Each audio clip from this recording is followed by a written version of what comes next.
Hello, thank you for joining today's webinar. We're going to just go through a couple of quick housekeeping bits and get started because we have a lot to cover. Today's topic is Google Ads for beginners. This is a very, very basic class. We're trying to go and give you some introductory information. So if you've never executed a Google Ads or Google AdWords campaign in the past, this is your opportunity to try to do one for your small business. So the assumption here is you have no experience whatsoever. You've always been curious or interested in running a Google Ads campaign. You might have heard it was hard or people spend money and lose money very quickly. My role here today is to try to give you some quick introductory information. It is a lot to talk about, so it's very difficult to get through in 1 hour, but we're going to make our best steps to do that. So again, we're going to be very focused, going to give you basics, and we're trying to push you along, so hopefully you can go and take this information and do something useful with it. So who am I? My name is Roland Reinhardt. I'm a digital marketing consultant. I have a 30-plus year career in marketing and advertising, and I've spent a large portion of that focused on the digital side, digital marketing. So I can talk to many, many topics related to websites and search optimization, search advertising, email marketing, social media, video creation, etc. But my role here today is to try to give you information specifically about Google Ads. I am a small business owner for the past 12 years, so I know what it's like to sort of wear many hats. I've also been a business counselor and instructor with the New Jersey Small Business Development Center for the past 11 years. And the NJSBDC is an excellent source for you to consider using if you haven't already. They provide no-cost business counseling to people who are looking for help or trying to grow their business. They offer a lot of training classes, both sometimes no cost like this one, sometimes fee-based, which are a little bit more robust. But it's very important that if you need help, reach out and ask for it. I know many people on this webinar today were invited through one of the SBDC offices, either through Brookdale Community College, which covers Monmouth and Ocean counties in New Jersey, or Raritan Valley Community College, which covers Somerset County and Hunterdon County. If you know them, please reach out to them, ask for assistance. They can talk to you or can match you up with subject matter experts on many different topics. So again, like I focus on digital marketing topics. So afterwards, if you want to go and schedule a one-on-one business counseling with me, so we're sort of like if you set up a campaign and you wanted to have somebody review it objectively, I'd be happy to do that, but you have to raise your hand and ask. You go to either the Monmouth Ocean Small Business Development Center website, request business counseling through there, or call them and request it, or you can go to the Raritan Valley Community College business website, go and request counseling through there or call them, but you have to ask for help. That's the key thing here. So if you want help, ask for help, and then they'll match you up with people like myself who can provide that no-cost business counseling for you. So take advantage of it, and if you know somebody who's starting a business or struggling to grow it, please tell a friend. So what do we need to do today? Take notes, because I'm going to go through this and I'm going to go through it quickly. And it's always a good idea to write things down because it helps you with your memory retention and makes you start thinking about different things you might not have thought about before. In order to run a Google Ads campaign, you have to drive people to a website. If you don't have a website, then there's no point of having a Google Ads campaign. So you should have a good functioning website first, one that's mobile responsive, one that's well thought out, has a good user experience, loads quickly, clear marketing copy and clear call to action. And you have to have some positive open-mindedness because what I'm teaching you today may go against things that you thought. The whole point is you need to continuously educate yourself and inform yourself because there's lots of different ways of doing things. There's good ways and there's ineffective ways and there's everything in between. So I'm going to try to give you good information based on my many years of experience, and hopefully you can do something. Just keep in mind that things we talk about today, there are no guarantees. I can't promise that just because I give you information, if you implement it and you don't implement it the way I recommend, or if you implement it in some other way with some other variable that you may not achieve whatever success you're hoping for. There are no guarantees in any of this. I'm just providing information and you have to decide what to do with it. And you should supplement that with information that you gather from other sources. So please let this just be part of your information gathering journey and you should continue to learn. So what you're going to learn today is, in this short amount of time, is a few simple, repeatable steps. And our purpose here is to have an ad, specifically a text ad, for your business to appear at the top of the search results on Google. That is a very effective way because if somebody's searching for something, they're typing some keyword phrase, they're going to get results. There's an ad at the top, they click that ad, they get to your website. And if you do things well, then you're going to get clicks and you're going to get people on your website and they're going to hopefully be a lead generation function for you. So if you can follow these steps the way I'm recommending, you probably will set yourself up for success. But again, it's only the very, very beginning because there's many different things that you could be doing that to go and advance yourself and have more success over time. So what we're not going to focus on today is there are many different aspects to Google Ads. I mean, so at the minimum, we're going to talk about is search ads, the ads that appear as text ads at the top of a search result. We're not going to talk about shopping ads. We're not talking about remarketing. We're not talking about YouTube. We're not talking about display ads, which are contextual ads that appear in the bodies of articles or blog posts. We're not talking about audiences. It's just simply too much. We will never get through it. And again, that's not basics. So I'm going to focus on just basic stuff. We're not talking about social media, and we can't get into the weeds of talking about how to build a website or register a domain name, because those, you should have a website already if you intend to run a Google Ads campaign. It's a Google first world, right? Google dominates 90% of the search market in the US. People go to Google by default to go and search for something, solve a problem, solve a pain, get a solution provider, figure out how to do it yourself, whatever that is. They're going to go to Google, whether it's a desktop, laptop, tablet, smartphone, and they're going to type some phrase. It could be a simple keyword phrase. It could be a statement. It could be a question. It could have geographic information in it, like the words, like tax accountant near me, or in 08807, or Middletown, New Jersey. It could have any number of things in there, because over 20 years, we've been all taught gradually to go and try to write more specific things so we get better results. So search engine ads, are what usually appear at the very, very top of a search result page. We have this linear single column, usually, of search results. It's very long, but it's broken out into different parts of the page. At the very top of the page, Google places maybe 3 to 4 text ads, and those ads are run by any business that wants to go and have an ad that appears at the top. So it's nice. You're not, you may be competing against big brands, or you might be competing against your local competition, but you have an opportunity to elbow your way onto the page by running an ad at the top here, and that's using the Google Ads platform. Google Ads, what used to be called Google AdWords. That allows you to sort of have an ad appear at the top of the page. It's triggered based on a set of criteria, like usually a keyword phrase, maybe a geographic location, maybe some other criteria, but that helps to define why you might have an ad appear at the top of the search result. It's going to be based on criteria. It's going to be based on some competition that might also be running at the same time. A little bit further down the page, you see local business listings. What Google used to call Google Places, and then they call it Google Plus Local. Now they call it Google My Business. These are free local business listings people can set up, and typically they're meant for a business that does transaction in person. So if you went to google.com/business, you created a free account, answered all the questions, got verified, you could have a link that appears here below, a little map with some thumbtacks of other local businesses. So again, Google encourages, this is for somewhere where people go physically. They don't want you, if you're a work at home scenario, they don't necessarily want you to be creating local business listings here. But if you do have an office and you meet people in an office or a store or location, you could go and potentially appear here. Further down the page, you might have questions or knowledge graph, knowledge box information, but there's the organic section, organic links, and this is where, if you ever heard the phrase SEO, search engine optimization, we do things to try to improve the odds of pages of a website appearing in the search results for free. That's where we call organic search, and that's where the tactics that we use to try to get in position on the page. That's called SEO typically. And that's that blue section down here. But the thing you have to realize is look how far down the page that all those SEO efforts are. So if you're spending time, your labor, trying to go and do SEO, you're getting links further down the page. If you qualified for a Google My Business listing, maybe you got a free link somewhere higher up the page. But it's the ads that are really going to be at the very, very top. And then some of them, additional placements might appear at the very bottom of the page. But the ads at the top are what going to get eyeballs first when somebody's doing a search, because Google's going to try to match up these search results based on what the user was searching on at that moment. So higher up the page obviously helps to get clicks. And you also have to think about this in terms of what is actually happening here, the prospect who's going to find your website. They're going to start with something. They're doing some search from some device. It could be a mobile device, could be a desktop or a laptop. They found a link. They're clicking on it, whether that link is an ad or a natural link. They're clicking on that and they're arriving on a page of your website. It's not always the home page. It could be a more specific page of your website that continues, based on whatever, the link that was clicked on.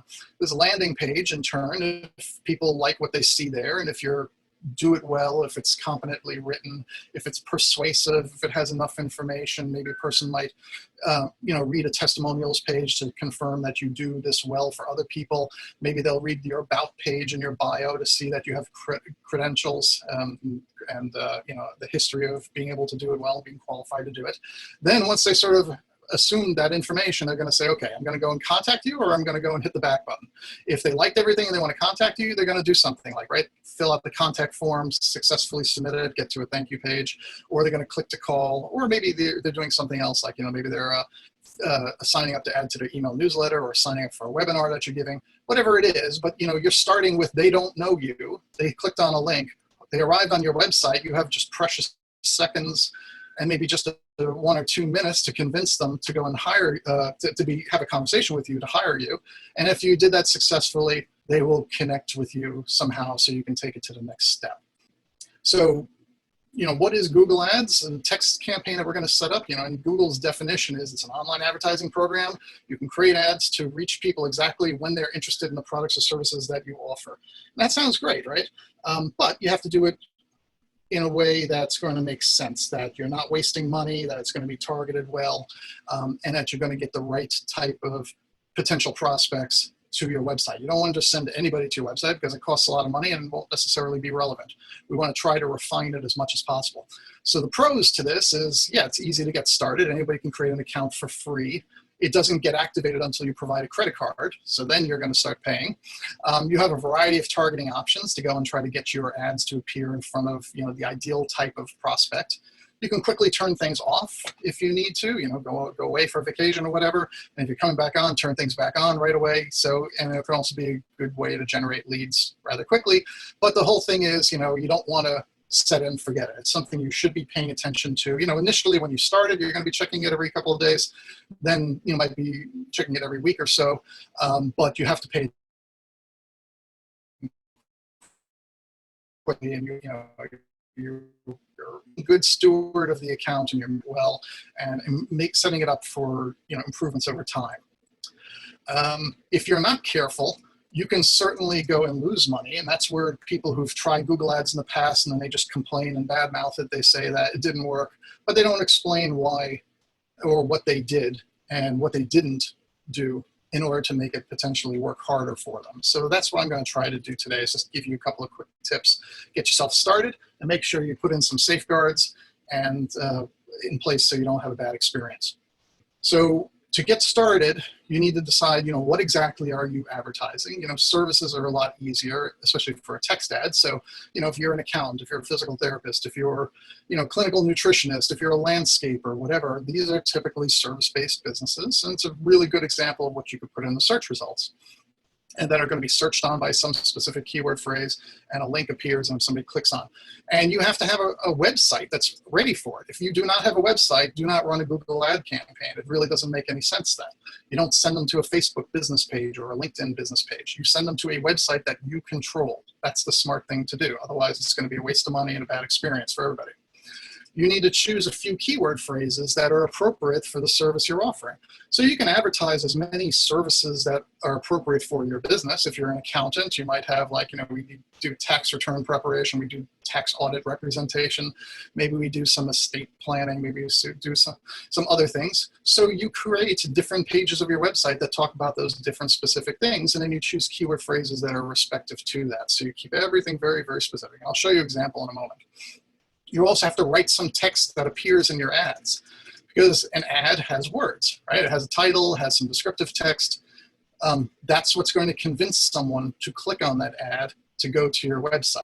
So if you don't write something that seems interesting or inviting or has an incentive, then people are not going to necessarily go through. So your website structure should be something that is going to work harder for you. In the old days, 15 years ago, 20 years ago, websites were simple, right? Home, services, about us, contact us. 4 pages, nothing else. And that services page had like 15, 20 bullet points on it of all the things that you offer.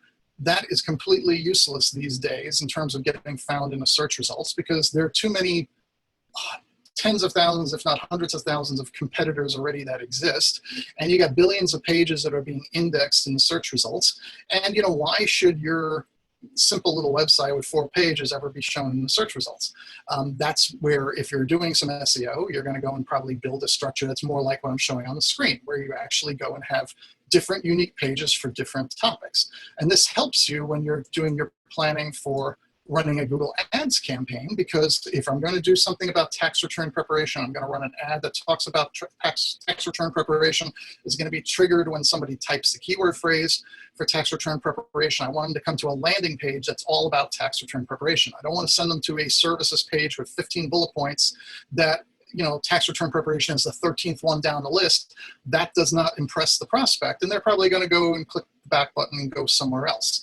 So this is where you want to make sure your end-to-end user experience makes sense. The person types something into search, they got a link that talks about what the person was searching for, they click through it, and they arrive on a page that's specifically about that. That's a good user experience, and you're setting yourself up for a better success when you're running a Google Ads campaign. So what kind of keyword phrases should your ideal customer use when they're searching Google? You have to remember that not everybody is a prospect. Some people want to just sort of do it yourself. So you have to think about those phrases a little bit. Maybe a person is looking for do-it-yourself help to go and do their tax return. Maybe they're do-it-yourself for audit representation. Maybe they're do-it-yourself that they want to learn how to take a CPA exam, or they're searching for CPA jobs, accountant jobs, bookkeeper jobs.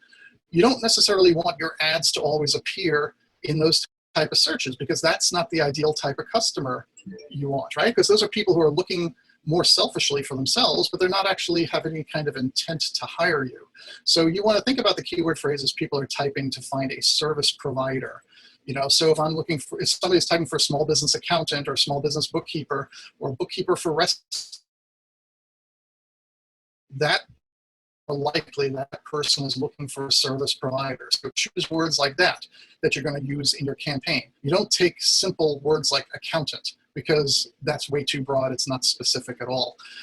So I'll show you that in a moment, but you have to sort of get in this mindset of phrases are going to matter, because that's what people are putting yourself in the shoes of your prospect to understand how they're thinking, what phrases they're going to type in to solve their problem, so you can hopefully be there with a solution.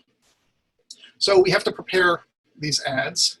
The ads are very simple in nature. They are text. You have a title, you have a link that is going to go through, a display link, if you will. You're going to have like a description that appears with it. And if you're viewing it on a desktop, it's more wider and a little bit larger and easier to read. If it's being shown on a mobile device, it's a lot more compressed and shorter. When you are in the Google Ads platform and setting up your campaign for the first time, it will go and walk you specifically through what you need to fill in, and there'll be little indicators, like if you mouse over the question mark, these are contextual help indicators that will answer the question. If you're not sure what a final URL is, if you just mouse over this little question mark, it'll actually have a little tooltip that appears and explains what is the final URL. It's actually the destination page or landing page for your website that you're sending somebody to. If you click mouse over, this question mark is going to explain what headline 1 is versus headline 2, versus description 1, description 2. Each one of these also has a maximum number of characters that you can input. So each part of a headline, and this allows like up to 3 parts of a headline, has a character count restriction. So you're going to be able to type up until that certain amount and it stops. So you want to think carefully about what are you going to put in here, and doing a little bit of work ahead of time helps you, because if you can write that all out in advance before you start trying to copy pasting it into the ad platform, you'll just have a better experience and it won't be as confusing. Let's see what else. Your ads, you want your text to be clear. And I think one of the best things to do is always sort of like look at other competitors for inspiration. So if you went to Google and you searched for a phrase that you think is going to be relevant to your business, you want to see what other competitors come up when that is, the ads that get triggered for that, and see what language they're using. So just to get some inspiration, I'm not saying to click on their ads, I'm saying to go on and just take a look and see what shows up in the search results. And that way you have an idea of like how to write. Because if you're not a marketing person, you're not a copywriter, and you really don't have any good experience with that, this is what you're going to have to become a little bit better at. And fortunately, we're talking about small amounts of text here, so usually can be pretty creative with a short amount of text. Finding a title that's going to be pique somebody's interest. In your description, including benefits, because remember, people like features, but they purchase based on the benefit. The benefit is, I'm going to save time, I'm going to save money, I'm going to get rid of this problem quickly. Features are nice because those are all just the extra things that make you feel like there's value to what you're choosing, but the benefits are ultimately what encourages someone to purchase. Having a clear offer You don't just send them to some page and it's going to be a whole bunch of vague information on that page. You want to make sure that you're defining, what it is up front. Like if you're offering free consultations, then put that language in the description or the title, and make sure on the landing page when somebody's clicking through, they're going to see what the description, what that call to action is. Avoid using abbreviations, because abbreviations and all caps and a lot of excessive punctuation, these are things that sort of trigger your ads to get paused and not shown at all, because there's a lot of automation in this tool that is going to decide, well, if you put 3 exclamation points after a word, right off the bat, that's not allowed because it looks stupid. If you write like all your titles are screaming in uppercase, it's going to look stupid. So there's automations there that are going to prevent you from trying to run an ad when you do something like that. So write like an adult. Spell your words out, use punctuation that makes sense.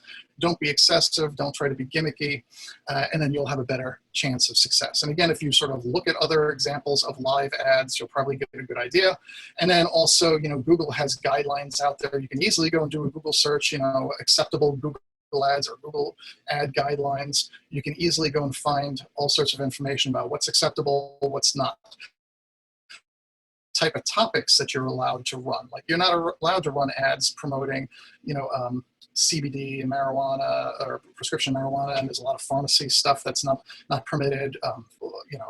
Things related to guns and ammunition and fireworks and explosives, vaping. So there's a lot of categories that are not permitted. So before you even spend the time like going trying to set up a Google Ads campaign, you probably should go and look and find out, is there a policy that will prevent you from running a campaign in a category that's questionable, like gambling, pharmacy stuff, or whatever.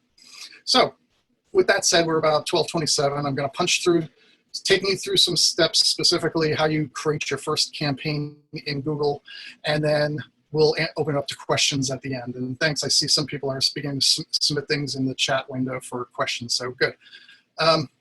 Where do we start? Assuming you've never done anything, you go to ads.google.com, and you're going to follow the steps to create your account. You need a Gmail account, free Gmail account. If you don't already have one, just create one, and that way you can sort of get into this Google Ads campaign. Just a word of caution, make sure you're getting into sort of the full-featured version of Google Ads, because there's also something old called Google Ads Express or Google AdWords Express. It's a really poor performing tool, and I do not recommend it. So if you see anything about Express, don't accept that one. You want the full-featured proper one, because that has all the controls that you can customize that you want, and you'll have a better experience. So Google Ads, follow whatever steps they say to, in terms of they might want to have some wizard that takes you through of like, okay, let's go and get you started. Here's what you should do. That helps. Just follow the steps. They're trying to guide you to make you a little bit successful. You don't go live until you're actually ready, you're happy, and you put in a credit card. So don't worry, you don't have to put in a credit card until you're absolutely done setting up your campaign and making sure that you are ready to go. Oops, sorry. So let me just change what I'm showing. Here we go. So once you're in to Google Ads, the dashboard's going to look something like this. It's a little sparse, but there's also a lot of stuff in here that's a little confusing. I'm using an account that I use on a regular basis just for demonstrations, so that you're not going to see that wizard I was just alluding to, and it says here that your campaign is canceled. Don't worry. That's just because of the nature of the account I'm using for demonstration purposes. It's nothing important here. But you will notice that when you come back into your accounts over time, you will see messages that prompt you. Sometimes if there's some big glaring error, you'll see a big red message running across the top, giving a suggestion of how to fix it. Sometimes you see like this little notification thing where it says there's something that has to be fixed, and you can go ahead and see what that is and fix it. So it's all there and ready for you. Basically, what you're looking at here is, running across the top, you have some functionality, reports, tools, notifications, etc. If you have to do things related to your account, like your billing information and account settings, you can do that all up in here. Running down the left-hand side is where you manage the actual campaigns you're setting up. So you have a campaign is sort of a very high-level organization of something. So your first campaign is going to be whatever you want. You can call it search campaign. You can call it summer 2020. It doesn't matter what you call it. It's just a way of like labeling it for something that's going to help you organize your thoughts. And then down the road, if you wanted a winter campaign, you can go and create a whole separate one, a whole separate ads in there to manage it differently. It's all up to you how you do this. But you you're going to start with some campaign originally. That's probably going to be search. And we need to create something in there. So let's go ahead and start setting up a new campaign for the first time. It's going to give you some suggestions here. Well, what are you trying to accomplish, right? Sales, leads, website traffic. Ideally, in most of the scenarios I work in, a business wants leads, right? So again, a service provider, physical therapist, the accountant, the bookkeeper, the nutritionist, landscaper, painter, house painter, whatever that is, you want leads, right? Because they're not customers yet. You want people to discover you, come to your website, read about you, and then fill out, request for appointment for, request for more information, contact us, whatever it is. So it's a lead that you're starting with. So I click on that, scroll down a little bit. Now it's saying what kind of search campaign type. There's a lot of different ones. We are only going to talk about this first one, search, because this is the way that you're going to get an ad to appear at the top of the search results. Search. It's a text ad that appears at the top. We're not doing display or shopping or YouTube videos or audience remarketing, anything like that, because that's just too much for today. So search is what we're doing. And that's where once you get that working well, then you can go and experiment with other types of campaigns. So I'm going to click continue. Let's see, what does it say here? So search type, leads, that's what we talked about. Campaign name, I'll call this anything I want. I call it, let me see, summer 2020. If I want to do that, doesn't matter. It could be anything. It could be a search only. How about that? Search only. Here it says networks. What do you want to do? Include search partners? Yes, because that actually means more, not just when people are on Google, but when people are on a website that use Google as a search engine, then your ads could appear in those results. So yes, I do want to check there. Display network? No, I do not want that, and I uncheck that. And the reason is, these are a different type of ad that's going to appear in different scenarios that's not based on search results. It's going to be like the contextual ads where an ad is appearing on some article about, bicycles or whatever. I don't want that. I want to specifically run and have my ads appear in the search results triggered on a specific keyword phrase. So I'm just going to go and focus on the search network with search partners and uncheck the display network part. You'll also notice as you're going down, you can go and roll things up, clicking on these little triangles to reveal more settings, hide settings. So there's things you can do in here. But right now, they by default, they close up the things where you don't really have to make a decision. Targeting. So this is important. Right off the bat, they're going to say, we'll show your ads across the entire United States. That may not be right for you, right? Because if you're a local business and you're just focused on a 20-mile radius or whatever, well, you don't want to be showing ads across the United States because it's completely irrelevant. So let's go and maybe refine that a little bit. So we can go and say, enter another location. Maybe I'm just going to say Somerset County, New Jersey as a target. Maybe I'll add another one. I'll say Monmouth County, New Jersey. We could also go and do something like if you wanted to go and maybe just show a town. Or you wanted to do a radius. So if I wanted to say, I want to do a 15-mile radius of Princeton, New Jersey. I could go and be very, very specific like that. Or I could go and specify towns. I could say Hillsborough, Princeton, Trenton, Cranberry, Jamesburg. Whatever you want, you can go and refine that. So it's up to you. So if it's a service provider that has to do a lot of road travel, you probably want to sort of look at, well, what are the ways, businesses that are high household incomes that are along the corridors that you or your crews would be traveling, right? If the travel time really doesn't matter because you're probably going to meet the person once and then everything else you're going to be working on offline, then it probably doesn't matter, right? You could probably go and do more of a radius search than more specific towns. It's up to you to decide how you want to do this. Base it on the entire state or specific counties or specific towns or radius. Doesn't matter. It's up to you. By default, this is always going to assume you're English. Audiences, we're not dealing with that because that's a much more complicated thing and you really have to spend time setting up your website to do that properly. Budget and bidding. So here's what you have to decide. Google Ads costs you money when somebody clicks on your ad. So when you go live, it doesn't cost you anything. As soon as somebody clicks on an ad, it's going to cost you something. And the cost per click can vary dramatically. It could be 50 cents a click. It could be $2.50 a click. It could be $10 a click. It all depends on the keyword phrase, how much competition is, what's the historical data on that. So you really have to be mindful that in order to prevent something from running out of control, you want to put some stopgap in place. And if you don't have much budget because you're experimenting, You have to put some limitations in place too. But until you run a campaign for a while, you're not going to have any good data coming back to know, is this thing working? So usually I would say, start by making like a daily budget of say $15 a day, at least for the very beginning, because this is early. You need to get some learnings, you need to get some results back so you can decide how you want to do things. Then you can always reduce the cost a little bit less, or you can increase it more if you're seeing some success.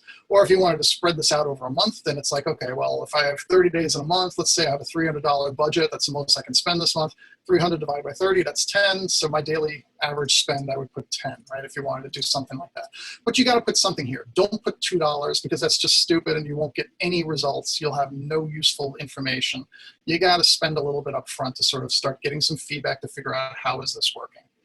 Your bidding type, they're going to ask, well, what do you want to do? Well, there's actually a lot of options, but a lot of them aren't unlocked until you've actually had a campaign up and running, spending money, getting impressions, getting clicks, getting conversions. So until you have a lot of that stuff, actually data coming back, you won't have any results that'll be meaningful. So for now, just assume clicks. You want to focus on getting clicks. Do you want to set a maximum cost per click limit? Yeah, so as I mentioned, cost per click can be very expensive. Like I said, it could be, 75 cents a click, could be $3 a click, could be $18 a click. There are categories that are very, very expensive, like anything in financial service, real estate, healthcare, attorneys. Those are categories where the cost per click is really high very fast. So maybe if you just want to put something as a prevention of it for going out of control, you could say, okay, well, you know what? I don't want to spend any more than $5 per click. So that is supposed to sort of enforce that in theory. If I'm spending no more than $15 a day and no more than $5 a click, I should be able to get at least 3 people clicking on my campaign that day before it shuts down for the rest of the day. Because as soon as you've reached your budget or how much Google is going to spend on your behalf during that day, as soon as you reach that cap, the campaign stops, and then the next day it'll resume because you've put limitations in here so it doesn't spend too much, right? What else? So then there's other options down here. Again, a lot of these things aren't really relevant just yet. You need to sort of get your campaign up and running before that. There are other things called ad extensions. We just don't have the time to go through this, but these are excellent things to do, ways to add additional information around your ads. So like site link extensions, these are like additional links to different pages of your site that you can add in addition to the one main link. For your call out extensions are similar to that. They're like 3 or 4 additional bits of words that appear, but they're not clickable. They're just things like free shipping and handling, open 24/7, satisfaction guaranteed. Just very simple, short little statements. And you can have 3 or 4 of call out extensions along with your ad, or 3 or 4 site link extensions with your ad. If you have a physical location people are going to go to, you can promote that as well by adding a location extension. And basically you're tying this into your existing Google My Business account, and it'll pull the data from there to display. Call extensions if you want to show a phone number with your ads. So if somebody's looking at an ad on a smartphone, there's a click to call option. They can click and immediately sort of like, you put their click to call. So those are great things to take advantage of. You can explore those on your own time and set up what's appropriate for you. So let me just give it a different name. Okay, so click save. So these pages tend to be long and scrolling. Just make sure you go down and then find, when you're ready to move on, you click the save button. And you can see this sort of little progress indicator going across the top here. Your ad group name. So within a campaign, you can have multiple ad groups. Ad groups are probably best aligned against different services. And then within those services or ad groups, you're going to have a handful of keyword phrases and then a handful of ads to be testing against each other in that. And then you can create a whole other ad group for a different service and a third ad group for yet a different service. And that way you sort of manage these things directly. You don't want to just create one campaign with one ad group and have like 100 keywords all going to one ad, because it doesn't make sense. It's a bad experience. You're going to be spending a lot more money and you're going to have much poorer results because you're not going to get people who are looking for something specific. You're letting them down when you're doing something like that. Really, the way to be successful in Google Ads is create different, distinct services based on different keyword phrases for different intent. We're going to create a first ad group in there. I'm going to call it, let's say tax audit representation. So I'm going to be very, very specific about this. I'm just, bear with me for time. I'm going to copy paste out of something I have off to the side here. What keywords do I want to use for this? Well, it's a good question. I think I'm going to do like tax audit accountant, tax audit representation, and you're putting each keyword phrase on a line by itself. But there's something important, a little advanced tip here to help you be more successful. You don't just type these phrases, the keyword phrases you're hoping that a human is typing into the search engine. You don't just put them in blank like this. You actually want to do something where we're putting sort of this double quotation mark around it. It's match type, and you see this very little sketchy explanation right here. And if you click learn more, it'll give you a lot more detail. But the whole point about match type is this is a way of refraining and refining to show your ads to very specific searches, not to everybody, to people who do something very specific. So I like the phrase match way of structuring my keyword phrases because it's going to be presented to anybody who's looking for this, whether they were typing something in the beginning like how to choose tax audit representation, or maybe their search query was like representation for tax audit, the words juxtaposed. Google will actually sort of, make sure that this is shown with or without other words in front, and even sort of juxtaposing the phrase inside there a little bit. So it's sort of like forgiving like that and gives it a little bit more opportunity. If I did something like exact match, where you're putting these hard brackets, a left bracket, right bracket around the words, then I'm saying to be much more restrictive and don't show my ads unless this is exactly how it is, and I don't want any other words in front or after it, and I don't want them juxtaposed. You're trying to give some instructions to Google, like how to show your things so you can have a little bit more refined control.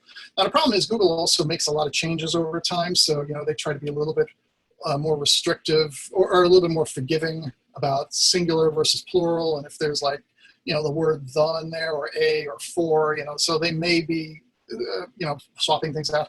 But I'm just giving you a word of advice. If you want a better experience for your early campaign, you know nothing how to do this, you're best off, try this phrase match approach. Every phrase, just wrap it in with a double quote on a separate line. You'll set yourself off for a better experience the first time. So I'm clicking save and continue. Now I'm getting to this point where it's saying, okay, let's go and create the ad. So that's great. Our progress bar, we're almost done here. We need to create all the stuff that's going to go in this ad. So we have to have a final URL. Remember I said earlier that a final URL, it's like you have to be driving somebody to your website. If you're not sure what that is, mouse over a little contextual help question mark here, and it explains this is what a final URL. Sometimes it used to be called destination URL. But basically it's a page of your website, right, that is going to be about this. So if we were all about tax audit representation or IRS representation, whatever, make sure it's a page that's about that, not a page about something completely different. And don't send them to your homepage. It's a bad experience. Send them to the page that's specifically about the subject matter. Now I have this headline, so I can go and put up the 30 characters in this headline field here, right? So let me go and start by putting something in here. Maybe I want headline 1 to say IRS tax audit representation, just setting expectations. Get expert help right now. So you can see as I've been populating information in, this little preview window over here is beginning to show what it would look like on a desktop, what it would look like on a narrower screen on a smartphone. So this is giving me a sense of what is my ad going to look like. And if I spent some time analyzing how other competitors were running their ads, this would give me an idea of like, is mine going to look good amongst others? At minimum, you want to do headline 1, headline 2. Headline 3 is optional. This thing called display patch is optional. Just for essence of time, I'm not going to get into what that is. You definitely want to put something in your description 1 field here, and ideally something in description 2. So basically, we're adding 2 sentences in here that are going to get added to the bottom of the ad. So I had headline 1, headline 2, description line 1, description line 2. You see they're all being positioned in there. And now this ad looks good, right? And if I had done some of those ad extensions I mentioned earlier about like the call out extensions, the site link extensions, there would just be more bits of text that could potentially appear around the ad, a phone number, location, etc. If I like what I did and I'm ready to end, then I'm going to click save. And here it is. Congratulations, your campaign's ready. So what are the parameters? I'm targeting a radius around Princeton, New Jersey. I've said I'm willing to spend up to $15 a day. If you remember, I said I was going to spend a minimum or maximum of $5 per click. I created at least 1 ad already. and I can go and get back to my dashboard and see what it is. Now, here's the thing. I think it's a good idea to actually create more than one ad within an ad group. So you can see over here, summer search, that was the ad group, that's the campaign name. Tax audit representation, that's the ad group I had just created. Within there are some keyword phrases that I assigned, and I wrapped them in that double quote to make them a phrase match. So this is what I want to trigger my ad. If I want to see what the ads themselves look like, here was the first ad I entered. And there's a review process. So there's an automated review, and if there's anything weird, a human might actually review it, but most of the time it's automated. And within a few minutes or a few hours, things are usually approved, and then the campaign can go live once you put a credit card in.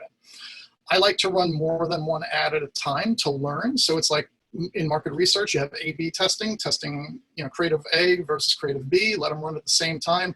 And then, in a period of time, 30 days, 60 days, it should become obvious which one's better at generating impressions, generating clicks, maybe generating goal completions or conversions at the end. If you want to come back and add more, so you want to add a second text ad, yeah, so right here, I went into the ad group, I clicked on ads, I can click this little plus sign to go and create a text ad, or right here on the page it says text ad, I can go ahead and click and start getting into the process and creating another duplicate or a slightly different version of that, right? You don't want to make the exact same thing, you want to make something that's a little bit different, but again, on the same theme of like tax audit representation. If I want to go and create a new ad group for a different subject, maybe it's going to be estate planning. So, here in my ad groups, I don't want to be putting keyword phrases and ads for estate planning in something that's tax audit representation, because that's totally different, right? So I'm going to create a new ad group. Click on the little plus sign, create an ad group. Maybe I'm going to call this estate planning. And then, I can go and put, go through the same process again, put in however many keyword phrases I want, save, go ahead and start writing the ad copy. This is just sort of populating from another example to help you get started, but I would change obviously the final URL to a respective page on my website about estate planning. I would rewrite the headlines and the descriptions accordingly, click done, click next, and then, get to a point where that thing is now up and running, and then maybe add another ad to it. So that's how you get started, right? And then you're assuming all your ads get approved and they start running, or you've entered your credit card, and you start running, check back every day or so just to see, has anything happened? What you're going to look for is like, did I get any impressions? So, impressions mean an ad was shown to a human. Initially, because you're new, it might be like you only had like a couple of impressions every day, or maybe you start getting some clicks. So somebody saw your ad and they clicked on it. So they clicked from the ad to your website. So that's a good thing, but it costs you money as soon as somebody clicked on that. And it would cost you up until whatever that bid price is that you would set. And if you decided on a maximum for the day, wouldn't be spending hopefully any more than like the $15 or so. So you need to start getting data back. And that's why I said, don't make your maximum budget for a day something ridiculously low, because then you'll sit here and come back every day and you'll find 0 impressions, 0 clicks, and you won't be getting any learning, and then you'll just say Google Ads sucks and you've achieved nothing. So this is the thing, you have to be prepared to spend a little bit of money, you have to start getting some clicks, you have to see if those people are getting to your website. Remember, this is just half the battle, getting somebody to qualified-ish to arrive at your website. If your website looks crappy, if the landing page experience is poor, if it's slow to load, if it doesn't seem well thought out, if there's no good, clear call to action, then it's going to be a bad experience, and people will not take the next step of reaching out to you to discuss and have a conversation.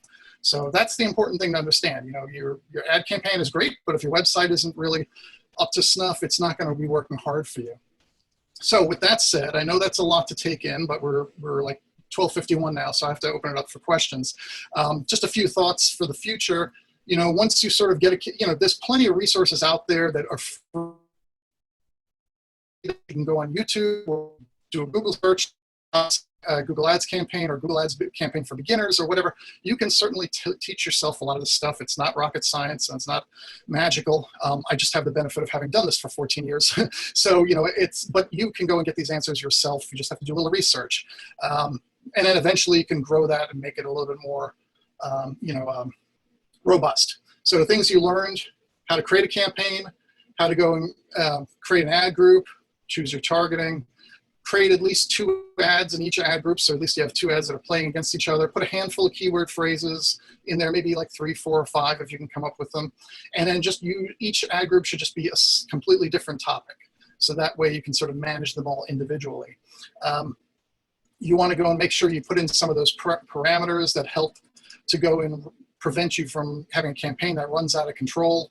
And then, again, pay attention to your website to make sure that, it looks good, that it's going to go and answer people's questions.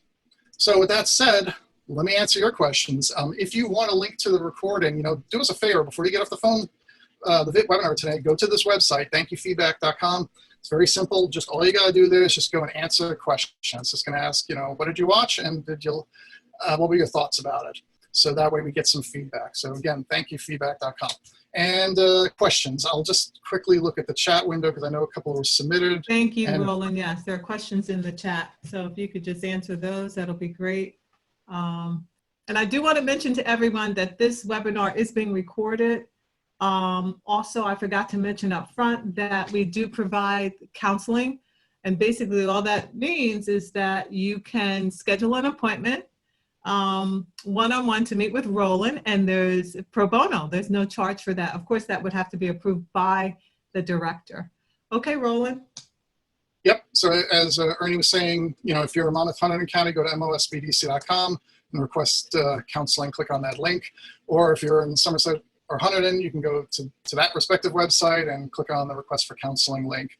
Just answer a couple of questions, and it can get paired off for the one-on-one business counseling at no cost with someone like myself. Like I typically do website critiques. So if you have a website and you want some feedback on that, or if you've set up a campaign, you want to show me, you can do screen share and show me, and I can give you my opinion on it.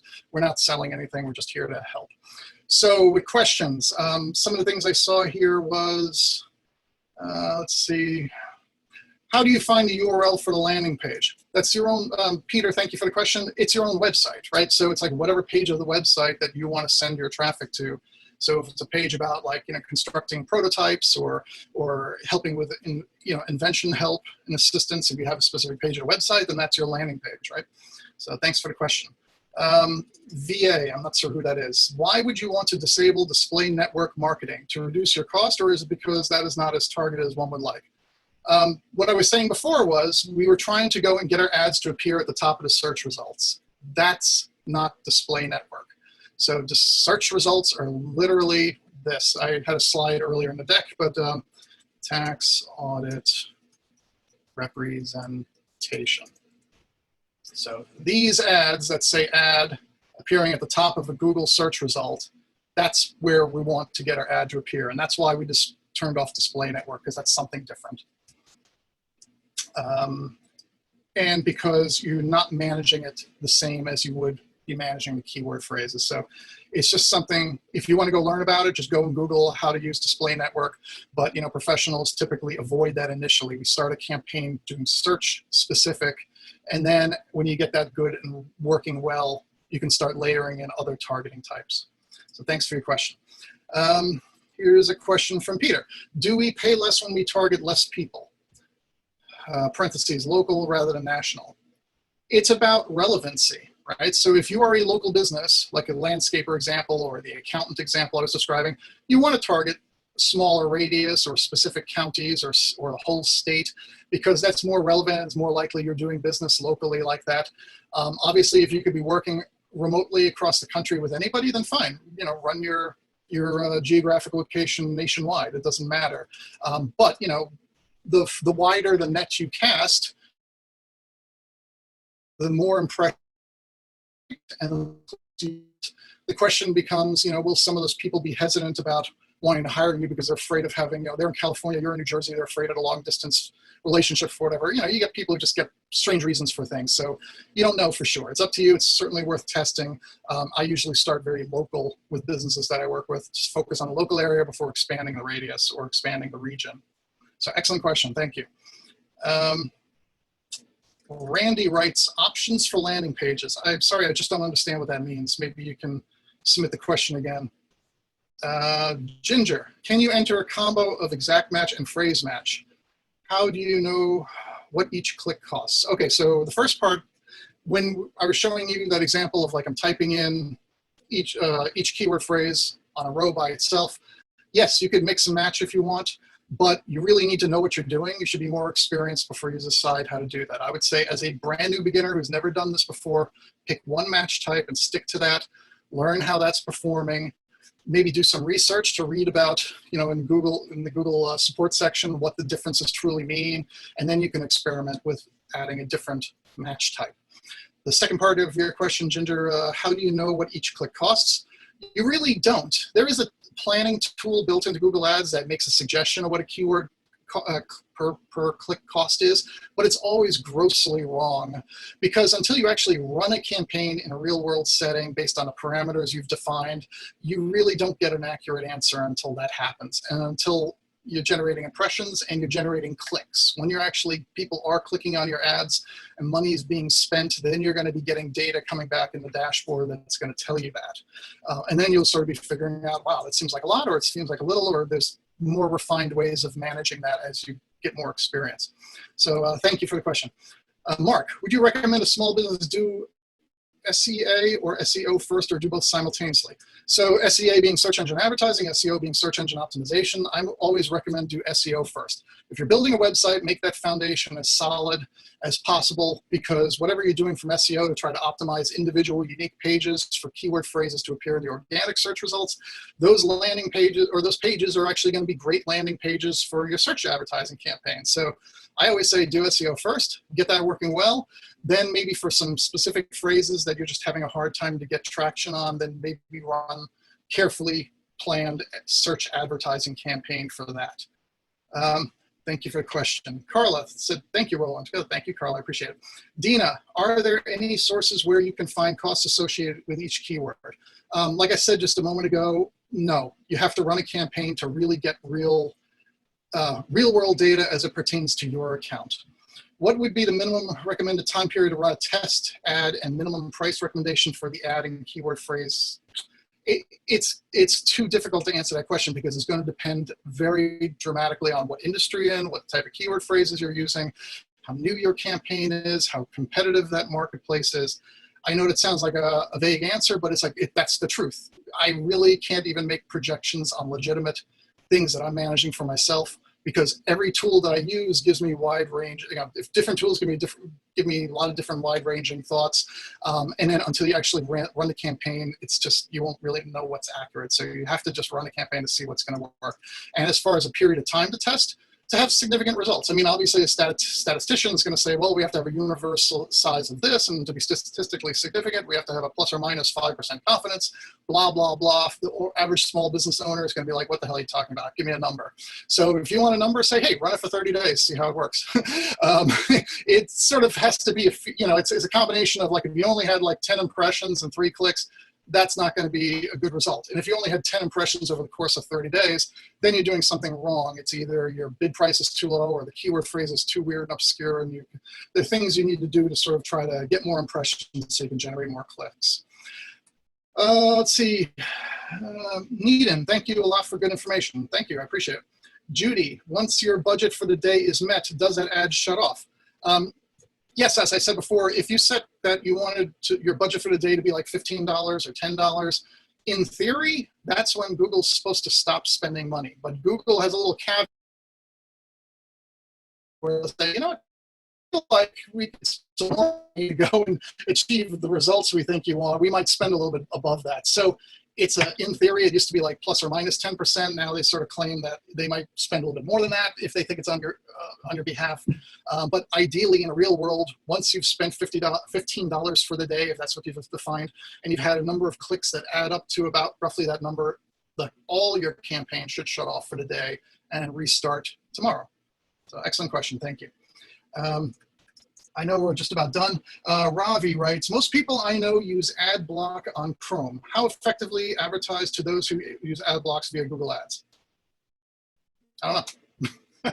I'm sorry, I don't have a better answer to that. It is a difficult world when we're talking about privacy and cookies and right to be forgotten and trying to go and block ads and do things. I think the truth is there is a lot of people are not as sophisticated as you believe, and they are not blocking things proactively. But if they installed some new version of a browser that has that turned on by default, then yeah, they're not going to see certain things. What that's doing is it's not necessarily preventing an ad from being shown, what it's doing is preventing data from being reported properly. So that's going to always be a challenge, and it's going to get worse over the next couple of years. So there's no solution, but you can sit back and do nothing, or you can sit back and try, test and learn, see what happens. So thank you for the question, Robbie. Jennifer writes, this class was very helpful. Thank you. Appreciate that. Thank you. Mark writes, thank you, Roland. This was very informative. Great. Thank you. So that's the end of the chat questions. I believe I got them all. Like we said, if anybody wants the recording in a few days, we'll send it out. Everybody just visit thankyouFeedback.com, leave some feedback for us, and we'll make sure we get that out to you. Do that today now before you forget. And then, the resources available, as we said, Small Business Development Center, we're here to help throughout the state as well as across the country. So, if you know somebody needs help and they're not local, tell them, search for SBDC and they can find an office near them. You can request free one-on-one business counseling or no-cost business counseling with people like myself and other people who are just here to answer questions. And of course, there are other resources as well, your Chamber of Commerce, your local library. Continually self-educate. I think that's the important thing. Any questions? Anybody? We're done? Thank you, Judy. Judy wrote great information.